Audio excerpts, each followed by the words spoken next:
बिहार के बेगूसराय की रहने वाली रानी कुमारी एक गांव की लड़की थी, लेकिन उसके सपने बहुत बड़े थे। वह जल्दी से फेमस होना और खूब पैसा कमाना चाहती थी। इसमें कुछ गलत भी नहीं है, क्योंकि लगभग हर इंसान यही चाहता है। लेकिन रानी को खुद नहीं पता था कि फेमस होने की चाह में वह ऐसा भयानक कदम उठा लेगी जिससे उसकी और उसके अपनों की जिंदगी बर्बाद हो जाएगी। यह घटना तब शुरू हुई जब समस्तीपुर के नहर इलाके में रहने वाला महेश्वर एक पारिवारिक फंक्शन में गया था। वहां उसकी नजर एक लड़की पर पड़ी, जिसे देखते ही वह उसे पसंद करने लगा। इस लड़की का नाम रानी था, जो बेगूसराय की रहने वाली थी। इसके बाद दोनों के बीच बातचीत होने लगी और कुछ ही समय में रानी को भी महेश्वर पसंद आने लगा। 2017 की शुरुआत में उन्होंने अपने अपने परिवारों को अपने अफेयर के बारे में बताया। परिवारों ने भी इसे स्वीकार कर लिया और दोनों की शादी करवाने का फैसला किया। 2017 में रानी और महेश्वर की शादी हो गई। शुरुआत में सब कुछ बहुत अच्छा था। महेश्वर ने रानी को एक स्मार्टफोन गिफ्ट किया। उसी समय इंस्टाग्राम पर रील्स का ट्रेंड बढ़ रहा था। रानी अक्सर सेलिब्रिटीज की रील्स देखा करती थी और उन्हें देखकर खुद भी वैसा बनने का सपना देखने लगी। वह भी फेमस होना और खूब पैसा कमाना चाहती थी। शादी के करीब 1 साल बाद उनके घर एक बेटे का जन्म हुआ। पूरा परिवार बहुत खुश था और ऐसा लग रहा था कि उनका भविष्य बहुत अच्छा होने वाला है। धीरे धीरे रानी रील्स की इतनी आदी हो गई कि उसने अपने परिवार पर ध्यान देना ही छोड़ दिया। ना वह अपने पति की परवाह करती थी, ना अपने बच्चे की, और सास ससुर से तो वह बात तक नहीं करती थी। महेश्वर पहले समस्तीपुर में मेहनत मजदूरी करता था। जब वह दिन भर की थकान के बाद घर लौटता तो देखता कि रानी हमेशा फोन में बिजी रहती थी। शुरू में किसी ने इसे ज्यादा गंभीरता से नहीं लिया, क्योंकि शादी नई नई हुई थी, लेकिन धीरे धीरे घर में यह बात खटकने लगी। कुछ समय बाद महेश्वर को अजीब बातें सुनने को मिली। जब उसने रानी का सोशल मीडिया अकाउंट चेक किया तो देखा कि गांव के कई लड़के उसकी रील्स देख रहे थे और उस पर भद्दे कमेंट्स कर रहे थे। यह देखकर महेश्वर को बहुत बुरा लगा।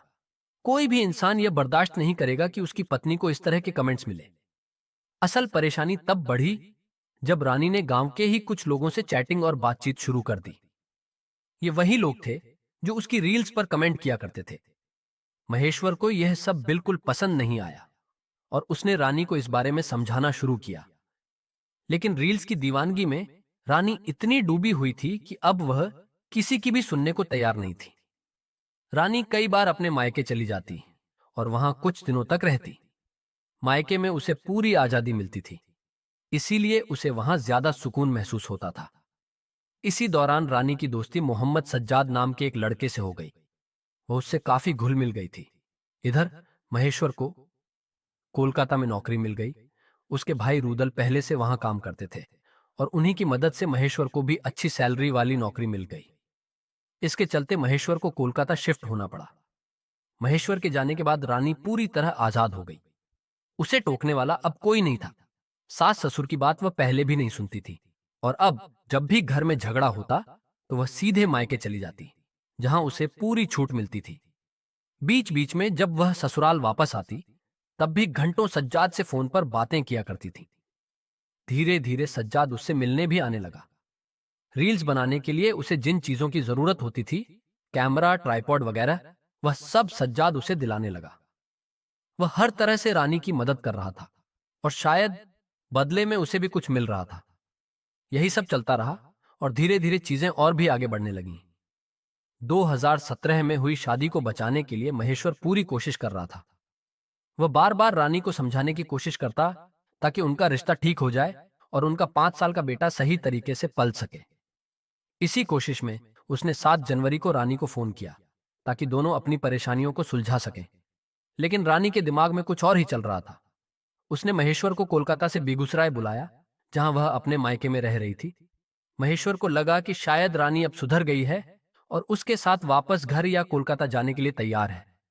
यह सोचकर वह बहुत खुश हुआ और उसने अपने भाई रूदल को बताया कि वह रानी को लेने बेगूसराय जा रहा है। जब रूदल को लगा कि महेश्वर अब तक बेगूसराय पहुंच गया होगा तो उसने उसकी खैरियत जानने के लिए फोन किया, लेकिन कॉल किसी और ने उठाया। उस शख्स ने बहाने बनाकर जल्द ही फोन काट दिया। उसकी आवाज और बात करने का तरीका अजीब था, जिससे रूदल को शक हुआ। रुदल को कुछ गड़बड़ महसूस हुई, इसलिए उसने तुरंत अपने पिता को कॉल किया, जो समस्तीपुर में रहते थे। उसने उनसे कहा कि वे फौरन बेगूसराय जाकर देखें, क्योंकि ऐसा लग रहा था कि महेश्वर के साथ वहां कुछ गलत हो रहा है। जब उसके पिता को यह पता चला तो वे तुरंत बेगूसराय पहुंचे, लेकिन वहां जो उन्होंने देखा वह दिल दहला देने वाला था। महेश्वर की जान जा चुकी थी। महेश्वर के पिता ने देखा कि 3-4 लोग उसकी लाश को उठाकर हॉस्पिटल की तरफ ले जा रहे थे। ऐसा लग रहा था जैसे वे कुछ सबूत छुपाने की कोशिश कर रहे थे, या फिर परिवार को सच बताने से पहले बॉडी को हॉस्पिटल पहुंचाना चाहते थे। लेकिन उनका प्लान कामयाब नहीं हुआ, क्योंकि महेश्वर के पिता वहां पहले ही पहुंच चुके थे। उन्होंने किसी को भी लाश छूने नहीं दिया और पुलिस को बुला लिया। जब पुलिस मौके पर पहुंची और जांच शुरू की, तो सामने आया कि महेश्वर की लाश को उठाने वाले कोई और नहीं, बल्कि उसकी पत्नी रानी, रानी का प्रेमी मोहम्मद सज्जाद और उसकी 2 बहनें रोजी और सुनीता थे। इन चारों ने मिलकर महेश्वर को खत्म किया था। पुलिस ने तुरंत रानी को हिरासत में लिया। पहले तो वह बहाने बनाती रही, लेकिन जब पुलिस ने सख्ती दिखाई तो उसने सच कबूल कर लिया। असल में जब रानी ने महेश्वर को बेगूसराय बुलाया था, तो उसे अंदाजा नहीं था कि वह इतनी जल्दी पहुंच जाएगा।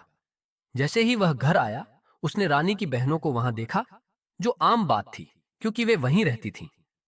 लेकिन जब उसने मोहम्मद सज्जाद को वहां देखा तो वह चौंक गया।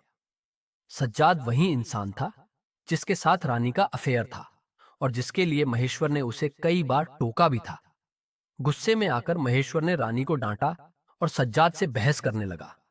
हालात इतने बिगड़ गए कि रानी, उसकी बहनों और सज्जाद ने मिलकर महेश्वर की जान ले ली।